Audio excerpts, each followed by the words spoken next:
So in the last chapter of your book, and in chapter 10 of John, Jesus is at the Feast of Lights, the Feast of Dedication, or Hanukkah, as we call it.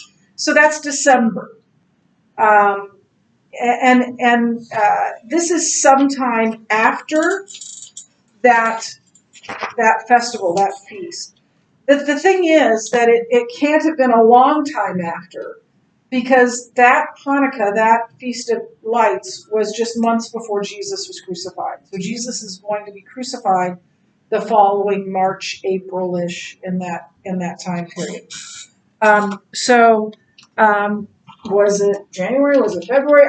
I don't know, but it's certainly between the Feast of Lights. It's between December and the triumphal entry, which of course was Palm Sunday, before the Friday when he was crucified. So here's the story, the first part of this story in John 10. He went away again across the Jordan to the place where John had been baptizing at first, and there he remained. And many came to him, and they said, John did no sign, but everything that John said about this man was true, and many believed in him, meaning believed in Jesus there. So Jesus was in Perea or Bethania. We don't know exactly. Your curriculum says they do, but we don't know exactly where. But somewhere here on the other side of the Jordan, on the eastern side of the Jordan, because he was where John the Baptist had been baptizing. And so either way, it's on the east side of the Jordan. And it tells us that many came to believe in him there. And these are people who probably first followed John the Baptist. And not only are they now wondering, is this the Messiah, but John himself, right, pointed people to Jesus. Don't follow me. Follow him. He must become greater. I must become less. And so these people are part of the fruit of John's ministry. John discipled them and then sent them, John the Baptist discipled them and then sent them to follow Jesus. And he was the one, John the Baptist was the one that said that he who comes after me is greater than I am.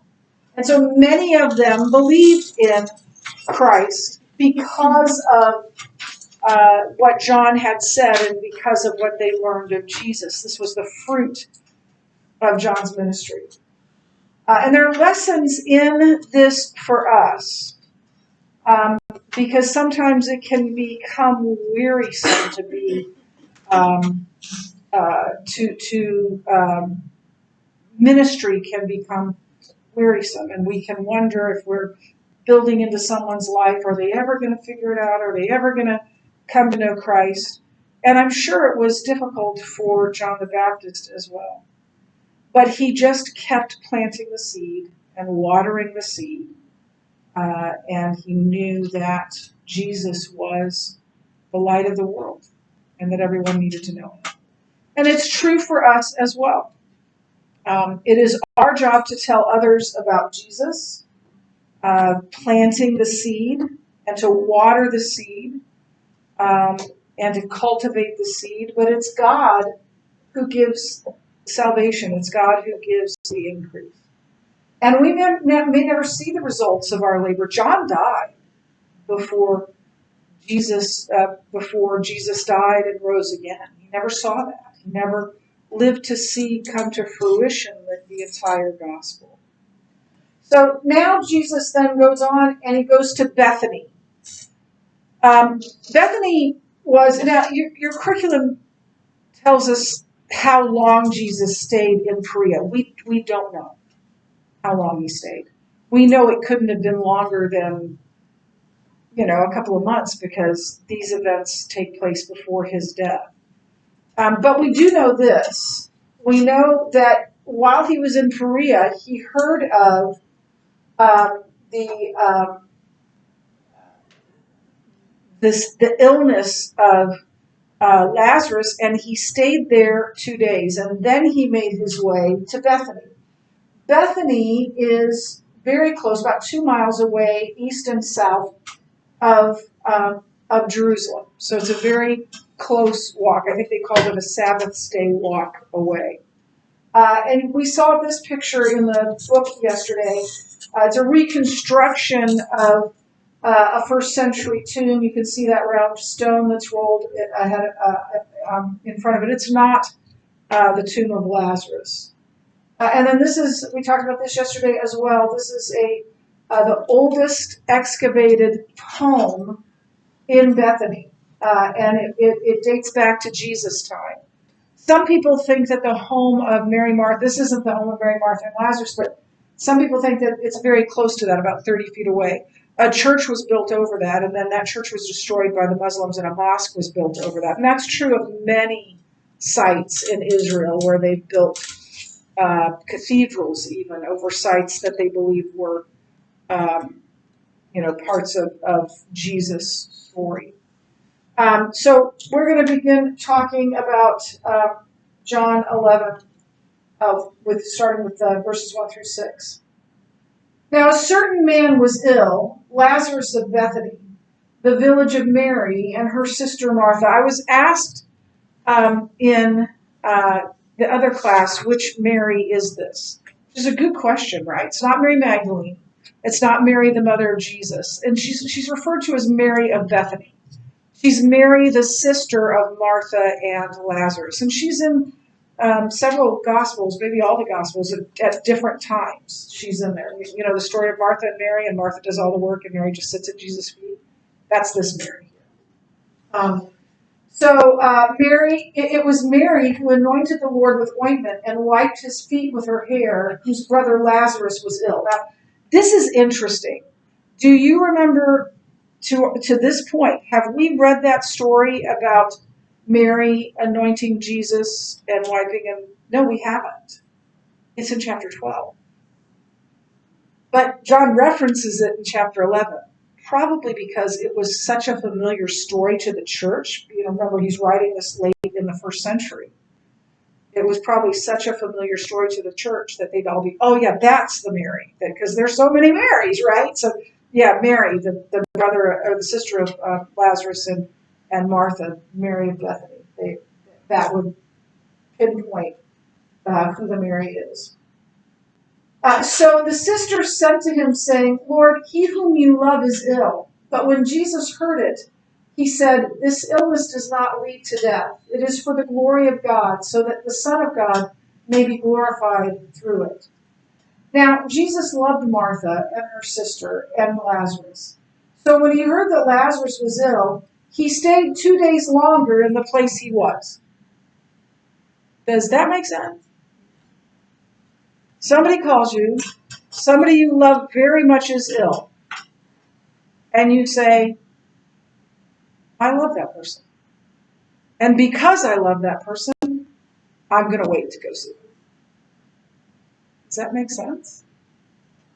We'll talk about it. We'll do an in-search on this. I think I just told you that, but and we'll talk about it in the in-search. So he stayed for 2 days before he left. It doesn't seem to make sense, but it is true that God operates differently than we do. He is God and we are not. And sometimes his ways just don't make sense to us. God's ways are not always our ways. We think they should be because we think we know better, but we don't. And our ways, and his ways are not always our ways. Did Jesus love Lazarus?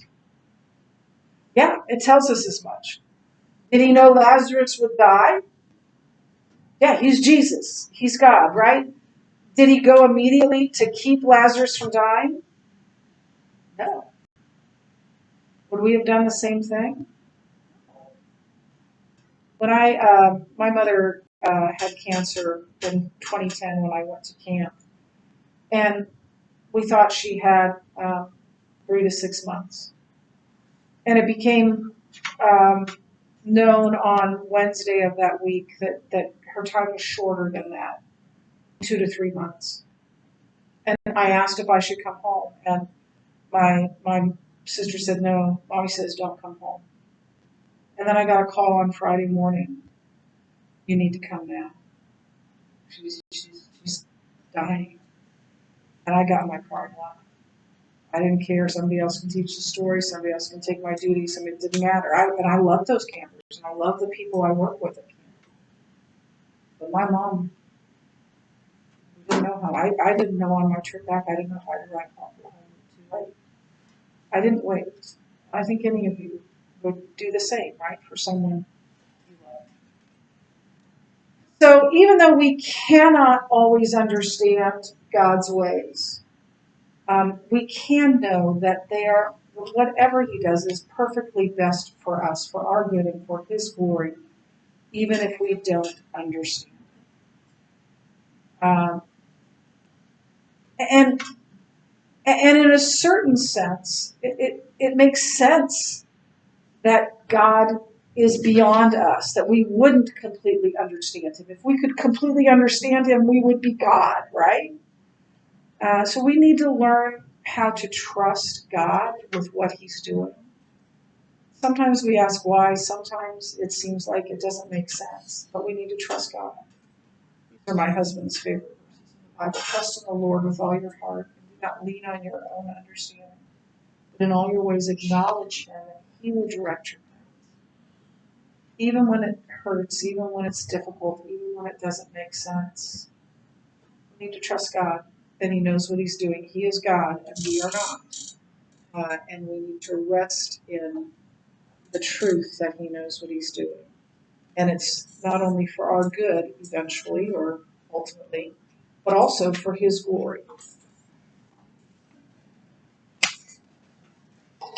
Now, as we walk through this, there are parts of this that I think are a little harsh or overreaching, and I'll let you know what those are. But we're going to begin reading verses 7 through 16, and it'll first begin displaying the weakness of the disciples.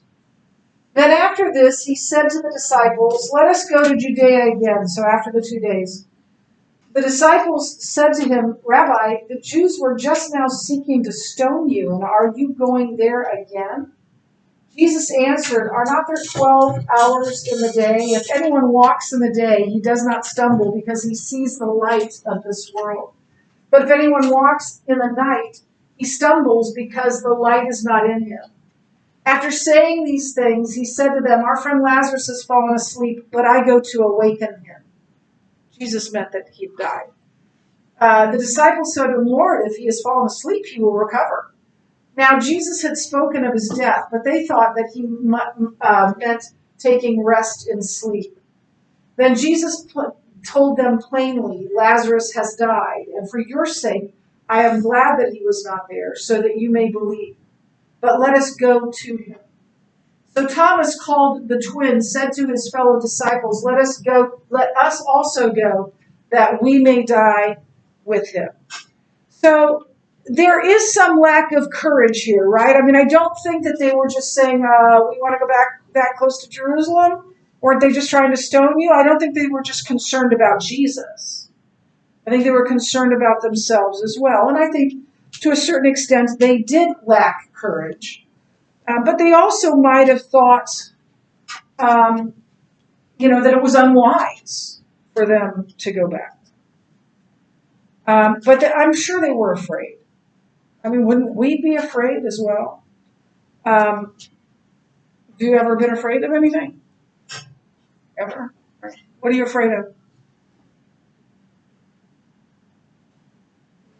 What? Bees? Afraid of bees? Are you allergic? Just say yes. It makes it sound better. Right? If I get within 5 feet, I actually spontaneously. Oh wow!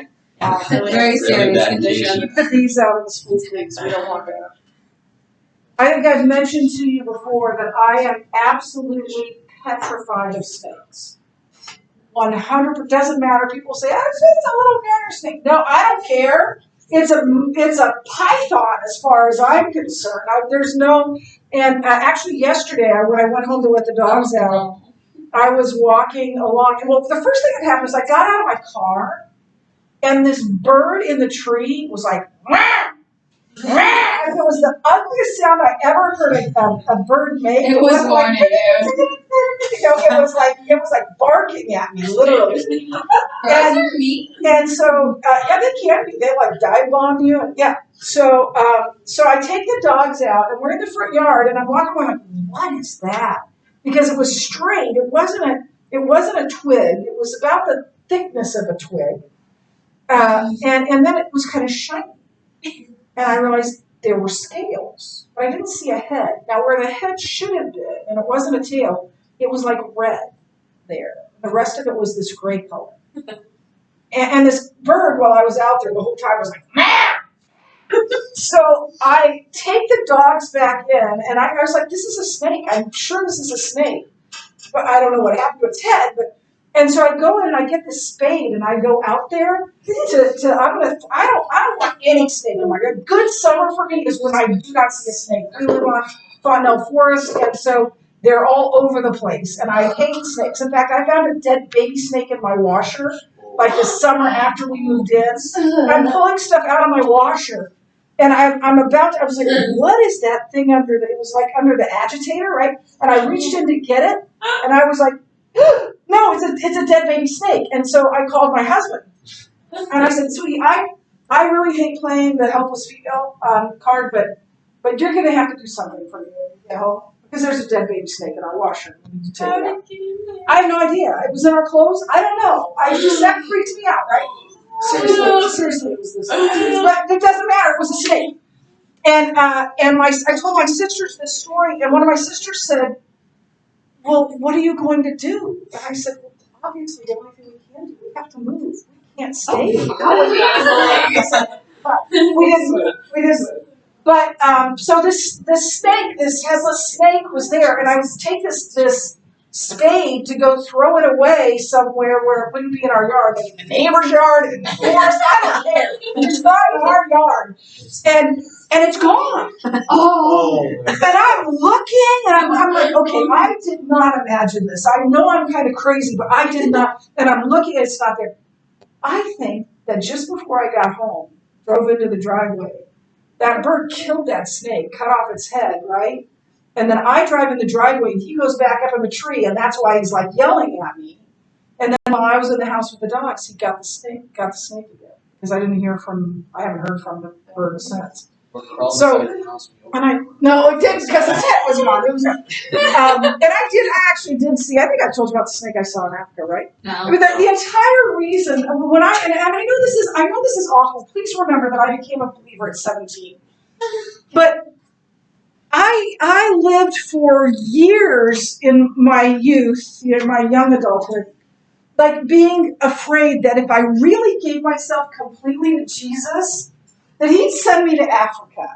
And I didn't want to go to Africa. I have nothing against Africa. It's just there are snakes there, and they're almost all poisonous. In fact, my friend Namas Kalunga, when we were talking about snakes, and one of our pastors said, yeah, but you don't have any really big ones, right?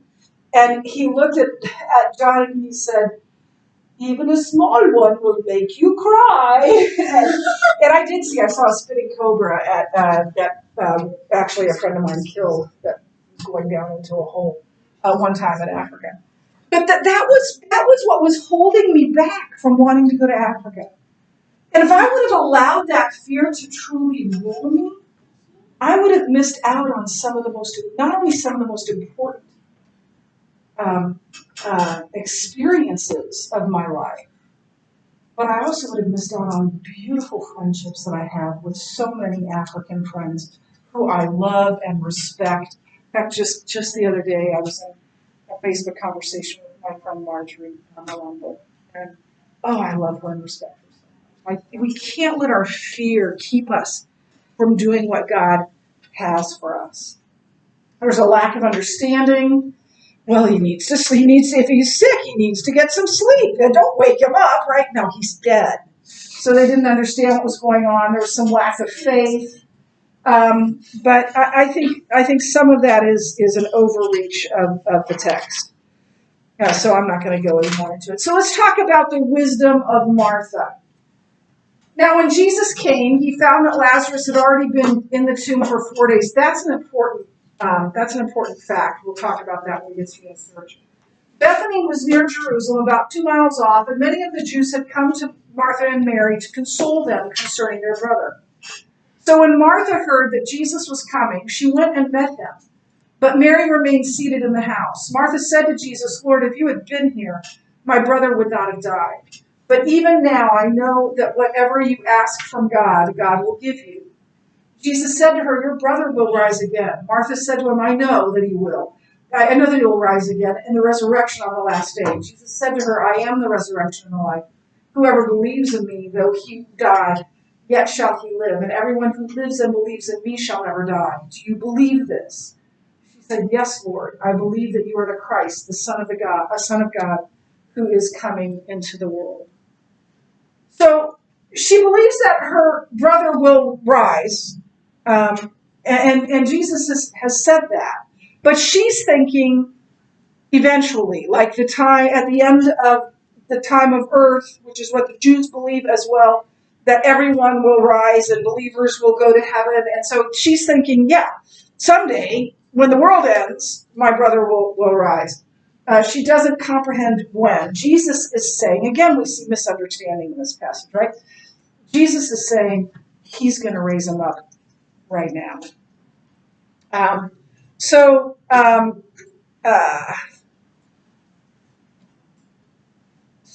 there was this practice of the Jews during that time, or not a practice, this was a belief of the Jews of that time, that when a person died, their spirit hung around for 3 days, kind of thinking, is this really, are we going to do this? Are we not? Is this going to happen? And then on the 4th day, the spirit left. And so the 4th day marked the day where there was no turning back, that that person could not be revived. That person was not just mostly dead, he was all dead. So Martha knew enough to believe, but she didn't understand everything that was going on. And there are a lot of people there mourning. Now we're going to talk about the wishes of Mary. When she had said this, she went and called her sister Mary, saying in private, the teacher is here and is calling for you. And when she heard it, she rose quickly and went to him. Now, Jesus had not yet come into the village, but was still in the place where Martha had met him. When the Jews who were with her in the house, consoling her, saw Mary rise quickly and go out, they followed her, supposing that she was going to the tomb to weep. Now, when Mary came to where Jesus was and saw him, she fell at his feet, saying to him, Lord, if you had been here, my brother would not have died. So, again, I think this is harsh. This is calling Mary an if only Christian. Like, if only this had happened, or if only I would have done this, or if only you would have been here. I think it's an expression of her faith. I don't think she's an if only Christian. I think that she's just saying, if you would have been here, you could have healed him. I don't think she's blaming Jesus. But there is such a thing of being an if only Christian. And if we say, if only God would have done this, or if only I would have made this choice, or if we live that way, we're not trusting what God can do in our lives. So it is a unwise way to live, but I don't think that's the case with Mary here. So she does not consider Jesus' power to raise Lazarus. Well, she really couldn't have, right? There was no indication that that's what Jesus was going to do. And if only Christian, I don't think that that's fair. Let's talk about the weeping of Jesus, the memory verse that everybody wants me to give. Jesus wept. That's one verse right there. Everybody would get 100% on that memory verse, wouldn't they? So it says this in verses 33 through 38. When Jesus saw her weeping, and the Jews who had come with her also weeping, he was deeply moved in his spirit and greatly troubled. And he said, Where have you laid him? They said, Lord, come and see. Jesus wept. So the Jews said, "See how he loved him." But some of them said, "Could not he who opened the eyes of the blind and the blind man also have kept this man from dying?" Then Jesus, deeply moved again, came to the tomb. It was a cave, and a stone lay against it. So Jesus is weeping here, and we'll talk about that when we do the in search. He is not just kind of sort of crying. He is weeping, actually loudly. But why? Why? Does he know what he's going to do? Yeah. He can't be weeping because Lazarus is dead, because in about 3 minutes, he's going to be hugging Lazarus again, right? So it can't be that. So there's some differing opinions on this, but we'll talk about it when we get to the in search. What is it? But probably even harder to understand is this: his anger.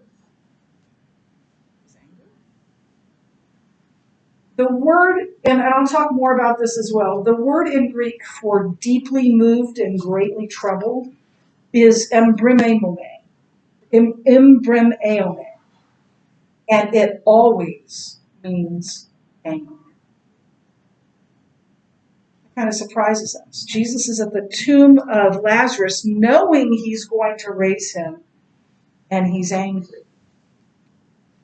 We'll talk about why. Probably not tomorrow, but maybe on Monday. I'll keep you in suspense until then. Just know for now that Jesus is crying and he's angry. But let's get to the words of Jesus. The words of Jesus. Jesus said, "Take away the stone." Martha, the sister of the dead man, said to him, "Lord, by this time there will be an odor, for he has been dead 4 days." Jesus said to her, "Did I not tell you that if you believed, you would see the glory of God?" So they took away the stone, and Jesus lifted up his eyes and said, "Father, I thank you that you have heard me. I knew that you always hear me, but I said this on account of the people standing around, that they may believe that you sent me." When he had said these things, he cried out in a loud voice, "Lazarus, come out." The man who had died came out, his hands and feet bound with linen strips, and his face wrapped with a cloth. Jesus said to them, "Unbind him, let him go." So the people removed the stone from the front of the tomb, but it was Jesus' words that called Lazarus out of the grave. And his words saved Lazarus. They still do today. Then finally we see the will of the people. We're going to see 2 different responses to Jesus. How many times have we seen this, that there are 2 dichotomous responses to Jesus? Many of the Jews, therefore, who had come with Mary and had seen what he did, believed in him. But some of them went to the Pharisees and told them what Jesus had done. What would be their motive to go to the Pharisees?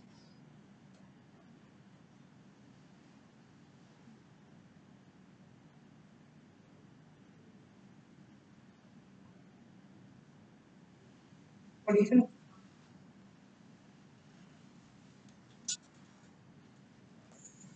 Dave, what did you say? Money, maybe. Money for what?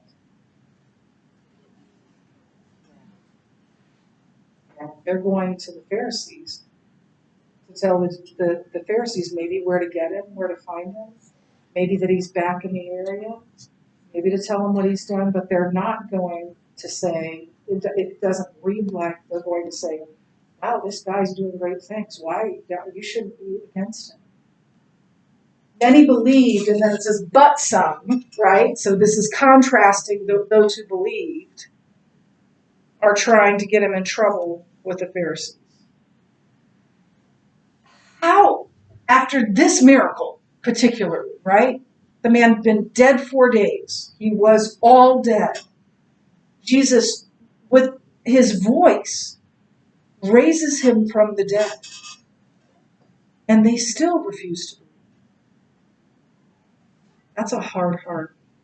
That's a hard heart. There's an old saying that says, there is none so blind as he who refuses to see. They're refusing to see. It's right there in front of them. But they're refusing to see.